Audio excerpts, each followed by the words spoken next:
She smiled like she'd just been away for a weekend. Like 4 years hadn't passed. "Hey," she said. "I was in the area. Thought I'd stop by." I stood there with my hand still on the door, looking at her like I was trying to place something I already knew. Same face. Slightly older. Hair a little shorter. But it was her. Amy. 4 years of nothing. And now she was standing on my doorstep like she still belonged there. "Can I come in?" she asked. No hesitation. No explanation. Just expectation. That should have felt surreal. It didn't. It felt exactly like what she'd always done. Decide something was normal and wait for everyone else to follow. I didn't move. Didn't open the door wider. Just looked at her. Because the last time I saw her, there was no goodbye. No fight. No reason. She just stopped. And now she was back. Like the silence in between didn't count. That should have made it easy to let her in. It didn't. Because standing there, looking at her, I realized something. The door she thought she was knocking on wasn't the same one she walked away from. Amy didn't leave with a fight. That's what made it harder to understand. If we'd argued, really argued, I could have pointed to something. A moment. A line that went too far. But there was nothing like that. One day we were talking. Normal. Then we weren't. It started small. A message I sent that didn't get a reply. Not unusual. She'd always been like that sometimes. Busy. Distracted. I didn't think much of it. Then another message. A few days later. Still nothing. I remember standing in my kitchen, phone in my hand, staring at the screen longer than I needed to. That should have felt like a sign. It didn't. It felt like timing. I called her the next week. Let ring. Voicemail. "Hey," I said. "Call me back when you get a chance." Simple. No weight behind it. I set the phone down, went back to what I was doing. Didn't think about it again until later that night. Still nothing. It stretched from days into weeks. That's when it started to feel off. Not dramatic. Just noticeable. I sent another message. "You good?" No response. I tapped the screen once like that would change something, then locked it.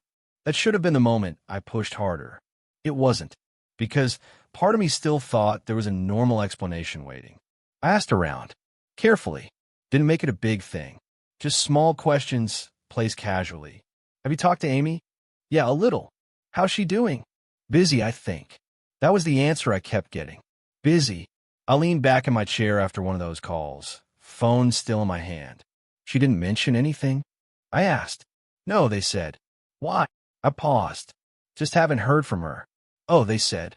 "I'm sure she'll reach out." That should have reassured me. It didn't. It just filled the space with something that didn't match what I was seeing. A month passed. Then two. At that point, wasn't confusion anymore. It was absence. Clear. Quiet. Intentional. I stood outside one evening, keys in my hand, phone pressed to my ear again. Let ring longer this time. Voicemail. I didn't leave a message. Just ended the call and stood there for a second, looking at nothing.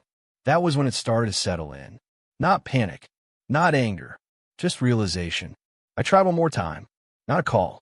A message. Longer this time. Not dramatic. Just direct. "Hey, I don't know what's going on, but if something happened, I'd rather you just tell me." I read it once. Then sent it. Watched the screen for a second like I was expecting it to answer back immediately. It didn't. Of course it didn't. Days passed. No reply. No acknowledgement. Nothing. That should have pushed me to do more. Show up at her place. Force the conversation. It didn't. Because something about the silence felt deliberate. Not avoidance. Not delay. Choice. I sat on the edge of my bed one night, phone in my hand, scrolling through our last conversation. Normal messages. Jokes. Plans. Nothing that pointed to this. I stopped at the last thing she sent. A simple reply. No weight to it. No signal it was the end of anything. That should have made it easier to believe this was temporary. It didn't. Because the longer it went on, the harder it was to ignore what it actually was. She didn't drift away. She didn't forget. She didn't get too busy. She made a decision. And she didn't explain it. That was the part that stayed. Not the silence itself. The lack of anything around it. No reason. No conversation. No ending. Just gone. I put the phone down on the nightstand, lay back, staring at the ceiling, waiting for something to click into place. It didn't, because there was nothing to solve. Amy didn't leave. She erased herself, and she did it like I'd understand why, without ever telling me what the reason was. The first year, I kept trying. Not constantly, but enough that it was still part of my routine. A message every few weeks. A call every now and then.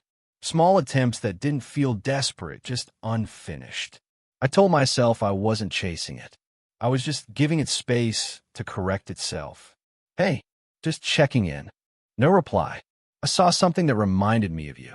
Nothing. Calls went straight to voicemail now. Not ringing first, just redirecting. I'd hold the phone there for a second anyway, listening to the silence before the tone. Then hang up. That should have made it clear. It did. I just didn't accept it yet.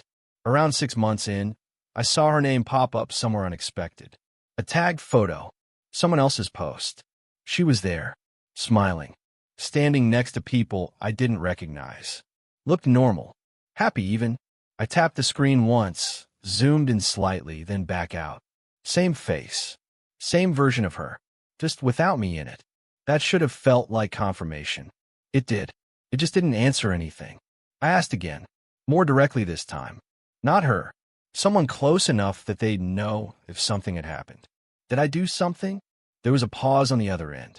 I don't think so, they said. You don't think so? I mean, she never said anything like that. I leaned back in my chair, phone pressed to my ear. So she just stopped? Another pause. Yeah. That was the first honest answer I got. And it didn't help. The second year felt different. Not better. Just heavier. The trying stopped. Not because I made a decision. Because it didn't make sense anymore. There's only so many times you can reach out into nothing before it starts to feel like you're talking to yourself. I kept expecting something to break the pattern. A message. A call. A reason. Something that would explain why it happened the way it did. It never came. I remember one night, sitting at the kitchen table, phone face down in front of me. I'd stopped checking it constantly by then. But every once in a while, I'd flip it over anyway. Just in case. Nothing. I tapped it once, locked the screen again, pushed it slightly away.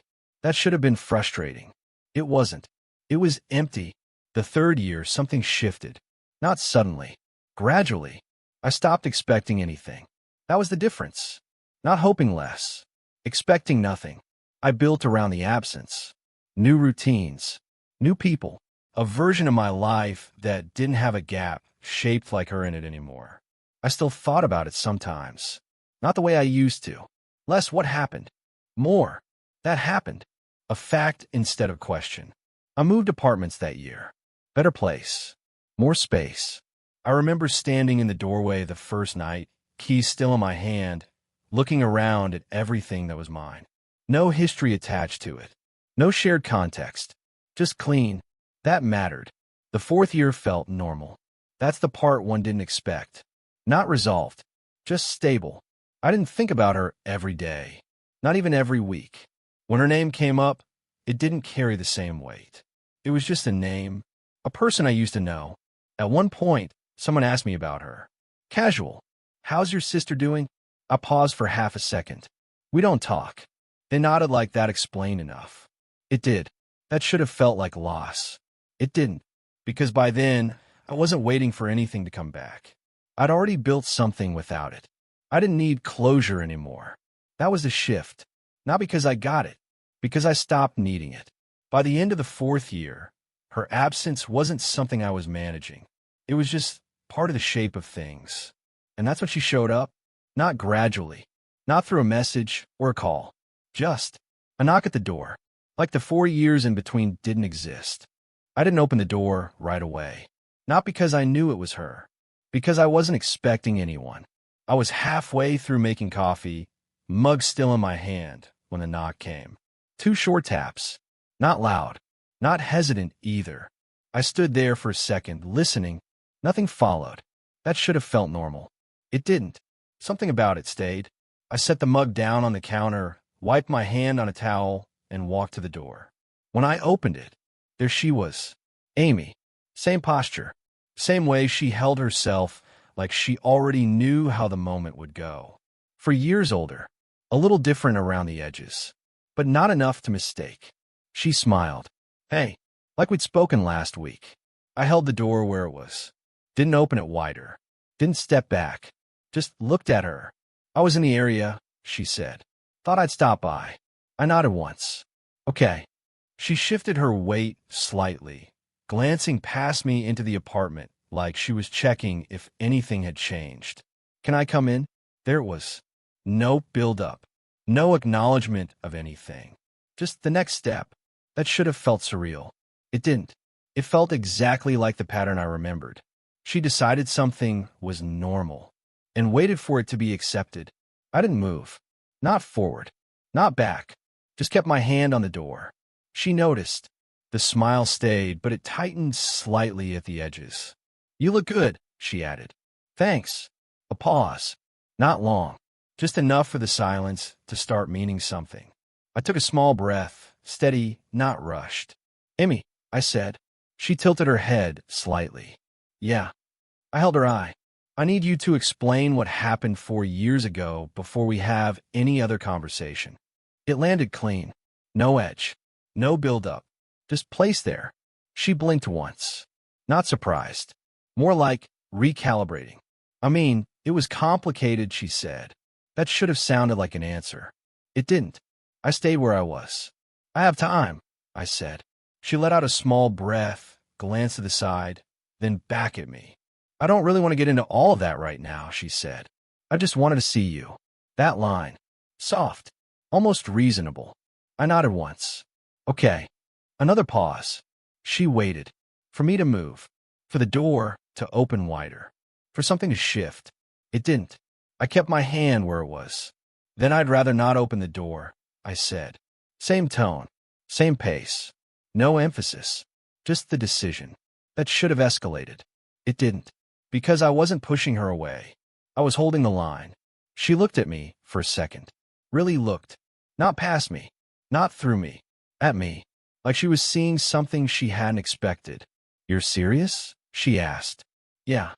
I picked up the edge of the door, slightly, adjusting my grip.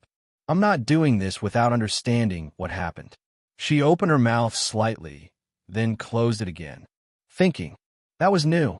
Amy never paused like that before. I didn't think you'd make it this formal, she said. I almost smiled at that. Almost. It's not formal, I said. It's basic. Silence. The kind that doesn't need filling. She shifted her weight again, glancing behind her for a second, like she was deciding something. Then back to me. I just thought we could start fresh, she said. That should have been tempting. It wasn't. You can't start fresh by ignoring what happened, I said. No build-up. No explanation after. Just the truth. She exhaled slowly, shoulders dropping a fraction. Not defeated. Just adjusting. For a second, I thought she might push. Minimize it again. Turn it into something smaller. Step past it like she always had. She didn't. Instead, she nodded once. Small. Okay, she said. That was it. She stepped back slightly from a door. Not leaving yet. Just creating space. Oh, write something, she said after a moment. I held her eye. Okay. That should have felt like progress. It didn't. It felt like the first real step that should have happened 4 years ago. We stood there for a second longer. No goodbye. No version of closure. Just a door that stayed exactly where it was. Then she turned. Walked away. I closed the door slowly, the latch clicking into place. Stood there for a second, hand still resting on it. That should have felt heavy. It didn't. It felt clear. Because for the first time since she disappeared, the silence wasn't hers anymore. It was mine, and I was the one deciding what came next. She didn't come back the next day, or the day after that. That mattered, because for a second, I thought she might. Just show up again, same way. Same expectation. Like if she waited long enough, I'd change my mind about where the door stood. She didn't. A week passed. Then 2. Nothing. No message. No call. Just space again. But it didn't feel like the same silence as before. This one had a direction to it. I didn't think about her every day. That surprised me. After she left, I expected it to loop. The knock. The conversation. Everything I could have said differently. It didn't. It just settled. One evening, I was sitting at the kitchen table, laptop open, half reading something I'd already read twice. My phone buzzed. I glanced at it. Unknown number. I let it ring once, then picked it up. Hello. No answer. Just a second of silence. Then the line clicked. Disconnected. I looked at the screen for a moment, then set it down. That should have pulled me back into it. It didn't, because I already knew. If she was going to reach out, it wouldn't be like that. The letter came 3 days later. No warning. No message before. Just an envelope slipped under my door. I saw it when I got home. White. Plain. My name written in her handwriting. I stood there for a second, key still in my hand, looking at it like it might explain itself before I opened it. It didn't. Of course it didn't. I picked it up, turned it once, then set my keys down on the counter. Didn't open it right away. That was intentional. Not hesitation. Just control. I made coffee first. Sat down. Let it sit on the table in front of me. Then I opened it. It wasn't long. A few pages. No dramatic opening. No attempt to soften it. Just her voice. Different than before. Slower. I know showing up like that wasn't fair. That was the first line. I read it twice. Not because I didn't understand it. Because I hadn't expected her to use that word. She didn't explain everything. That was clear immediately. Parts of it were there. Enough to outline what happened. Why she pulled away. Things I didn't know. Things she hadn't said out loud before. But it wasn't complete. Not clean. Some pieces were still avoided. I didn't know how to explain it at the time. I leaned back in the chair, holding the page loosely. That line sat there. It made sense. It also didn't. She wrote about distance, about needing space, about things feeling complicated in ways she didn't know how to say without making them worse. No specifics in some places where they probably should have been. That was noticeable. Then, I should have told you something. Anything. That line landed. Not heavy. Just accurate. I set the pages down for a second, picked up my coffee, took a sip. It had gone slightly cold. I didn't care. I read the rest. Nope, big apology. No, I didn't mean to hurt you. Wrapped in something softer. Just acknowledgement. Imperfect. Incomplete. But there. At the end. I don't expect you to just let me back in. I just didn't want to pretend those 4 years didn't happen. I looked at that line longer than the others. Because it was the first time she matched what I'd said at the door. That should have felt like closure. It didn't. Because it wasn't. It was a start. Late. But real. I read the letter again. Then a third time. Not looking for something new. Just making sure I hadn't missed anything. There were gaps. Still. Questions that weren't answered. Things that would need more than a few pages to understand. But it wasn't empty anymore. That was the difference. I folded the pages back carefully, slid them into the envelope, and set it on the table. Sat there for a minute, hands resting flat against the surface. That should have made the next step obvious. It didn't, because this wasn't something you decide once. It was something you move through. Slowly. I reached for my phone, unlocked it, then stopped. Not yet. Instead, I picked the letter back up, turned it once more in my hands. For 4 years, I had nothing. Now I had something. Not enough, but not nothing. That was the shift. Not forgiveness. Not resolution. Just the beginning of a conversation that should have happened a long time ago. And this time, she had finally said enough to keep the door from closing completely. I didn't respond right away. Not out of hesitation. Because there wasn't anything immediate to say. The letter stayed on the table for a few days. Not hidden. Not put away. Just there. I'd pass by it in the morning, glance at it without picking it up. Same in the evening. It wasn't pulling at me. It was waiting. I read it again on the third day. Same lines. Same gaps. Nothing new, but it landed a little differently. Less like something I was analyzing. More like something I was deciding what to do with.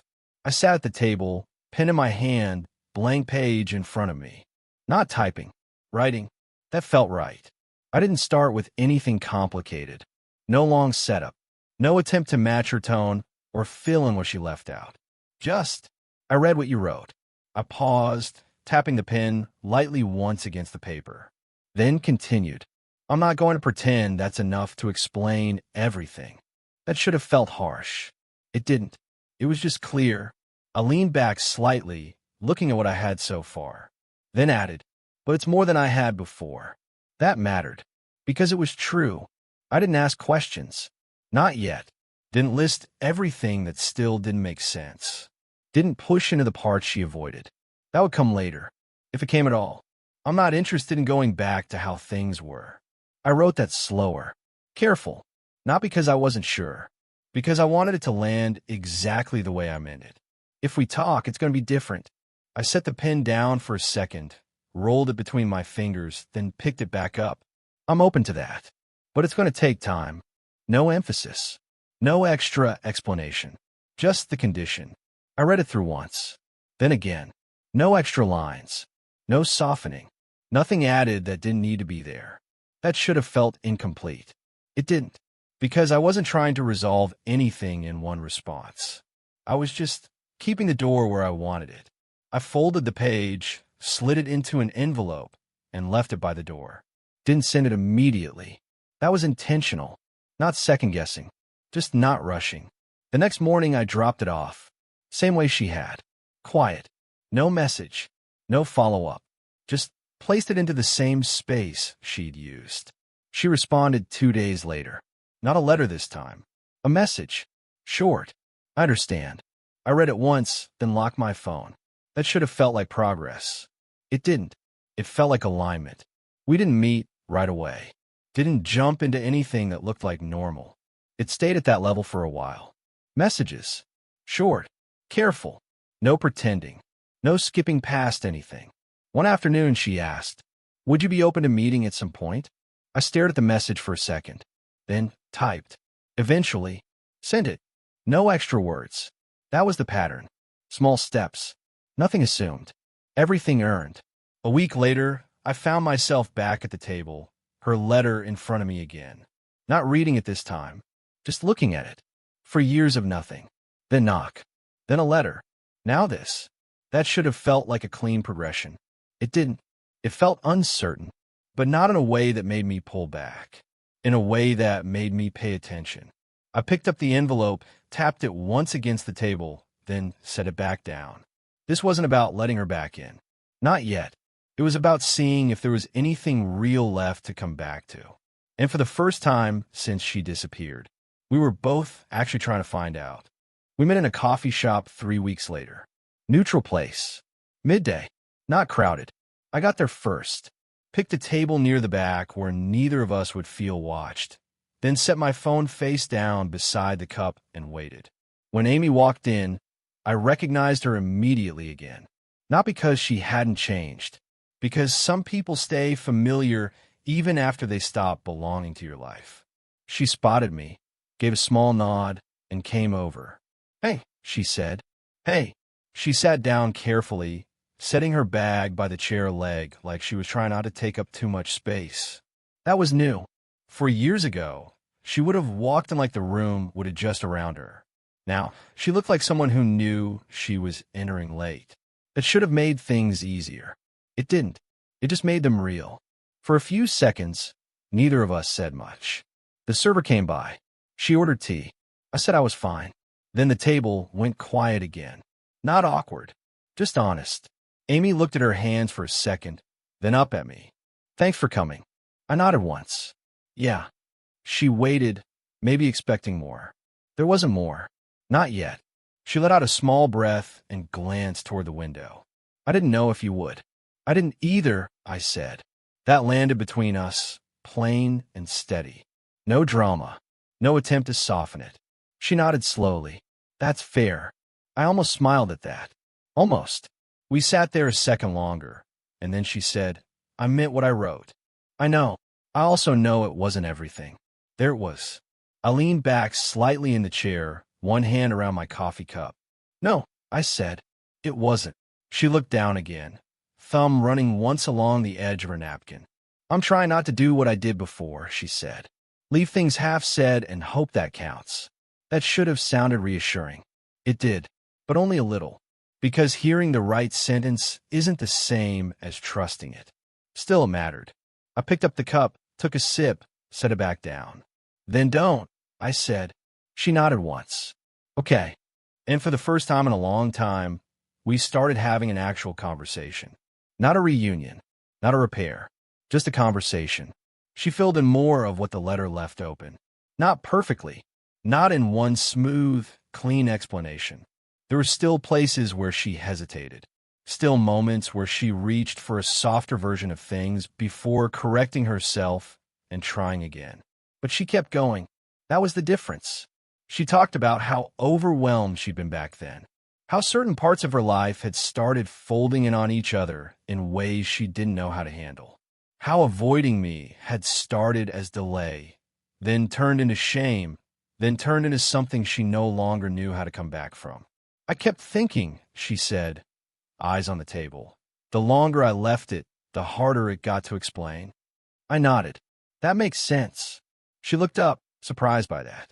Then I added, it doesn't make it okay. Her expression shifted slightly. Not hurt, just accepting it. I know, she said. That was the pattern of the conversation. One of us said something true. Then the other one said the next true thing. No one rushed to make it comfortable. No one pretended truth and comfort were the same thing. At one point she said, I told myself you were probably better off without whatever version of me that was. I tapped my finger once against the side of the cup. That sounds like something you told yourself, so you could live with it. She held my eye for a second, then nodded. Yeah, she said. Probably. That should have turned sharp. It didn't, because she wasn't pushing back, and I wasn't trying to punish her. We were just finally saying things in the order they should have been said years ago. We stayed there for over an hour. Longer than I expected, not because the conversation got warm, because it stayed steady. That mattered more. When we stood up to leave, there was no hug, no promise that everything was moving in the right direction now. She adjusted the strap of her bag on her shoulder and said, I'm glad you didn't open the door that day. I looked at her for a second. Yeah. She nodded. If you had, I would have kept pretending I could come back without saying any of it. That line stayed with me. Because it was probably true, and because 4 years ago, I would have opened the door, just to end the uncertainty, just to have her back in some form. But the person she came back to wasn't that version of me anymore. That was the real difference. We started meeting sometimes after that, not often, and never casually enough to mistake it for normal. Coffee once, a walk another time, a few messages in between, some weeks nothing at all. That was important. Neither of us acted like momentum meant safety. We were careful with it. And careful, it turned out, was better than hopeful. There were still moments that reminded me how fragile it was. A delayed reply that landed harder than it should have. A sentence from her that sounded too much like the old version of avoidance. A question from me that she answered too quickly, like she was trying to get past it instead of through it. When that happened, we noticed it. Or at least, I did. And this time I said something. That was new too. Once, after she dodged a question with a vague answer and tried to move on, I just looked at her and said, You're doing that thing again. She froze for half a second, then nodded. Yeah, she said. I am. No denial. No drift. Just correction. That should have felt small. It didn't. Because trust doesn't come back through big speeches. It comes back when someone could disappear into an old habit and chooses not to. I don't know what this becomes. That's the honest version. I don't know if you can take 4 years of silence, a letter, a few careful conversations, and turn that into something solid again. Maybe you can. Maybe you can't. Some absences change the shape of things permanently, and pretending otherwise is just another way of lying. But I do know this. The version of our relationship that existed before she disappeared is gone. And it should be. Whatever comes next has to be built with the knowledge that the silence happened, that the door closed, and that it didn't reopen just because she came back and knocked. It opened a little later. On purpose. That matters. I still think about that first moment sometimes. Her on my doorstep. That small smile. Can I come in? Like the 4 years in between were just empty hallway space she could walk back through. They weren't. They changed me. They made me quieter, clearer. less willing to trade honesty for relief. By the time she came back, I wasn't protecting the past. I was protecting the life I built after she left. And maybe that's why anything is possible now. Not because I missed her enough, because I learned how not to disappear inside someone else's silence. We're trying. That's the truest thing I can say. Not beautifully, not confidently, just trying. And maybe that's all rebuilding ever is when the damage was real. Not a door swinging open, just two people standing on either side of it, finally honest about what it takes to move it even an inch. Some people think if enough time passes, they can come back to your life and find everything where they left it. They can't. Time moves the furniture. It changes the lock. It changes you. If stories like this feel familiar, that's probably for a reason. Where silence ends is where I tell the ones that don't come back neatly. And tell me, if someone vanished without a word for years, what would they have to say before you open the door?